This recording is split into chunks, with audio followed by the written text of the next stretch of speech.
Hi, my name is John Robinson and welcome to this week's Money Minute. I'm currently filling in for Dev while he's away on a family trip in the US. In sticking with the US theme, let's talk about the vital economic relationship between the US and South Africa and break down some of the numbers involved, particularly in light of the recent Lady R scandal and the murmurings of the US pulling out of certain trade agreements like AGOA. But let's dive into some of the numbers. America is South Africa's third largest trading partner behind China and Germany. We are the largest US trade partner in Africa, with exports amounting to $10.73 billion during 2022. An extremely large and important number for a relatively small economy like ours. As expected, our hard commodities like iron and steel, as well as our soft commodities like fruit, nuts, and vegetables, constituted the biggest category within those export numbers. Added to this, approximately 600 American businesses operate in South Africa, and many of those use South Africa as their regional base. This fixed foreign direct investment is an all-important stat, as it constitutes large amounts of sticky money flowing into the country.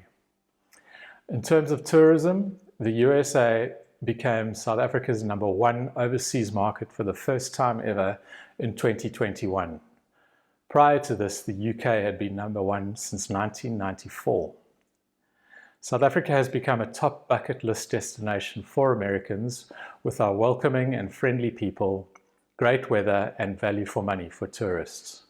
Shopping, restaurants, wildlife, viewing, natural attractions, and socializing were among the top 5 activities and drove the demand that led to a bumper year of US arrivals. It's also important to note how the US views SA from a trade and socio-economic perspective. This is the US's executive summary of South Africa, pulled from the US Department of State website, and says, South Africa boasts the most advanced, broad-based economy on the African continent. The investment climate is fortified by stable institutions, an independent judiciary, and a robust legal sector committed to upholding the rule of law, a free press and investigative reporting, a mature financial and services sector, good infrastructure, and experienced local partners. As South Africans, it's sometimes important to read these summaries from another country's perspective to make us realize that all is not doom and gloom in this country, and we do have quite a few things to be incredibly positive about. So what does all this mean? It means that the US is a huge partner of ours in global trade terms, and we hope the SA government doesn't do anything to jeopardize this further. We should always be focusing on keeping great relationships with nations that buy SA goods and services like China and the US, and perhaps should not focus too much on nations or groups of nations that don't buy anything from us.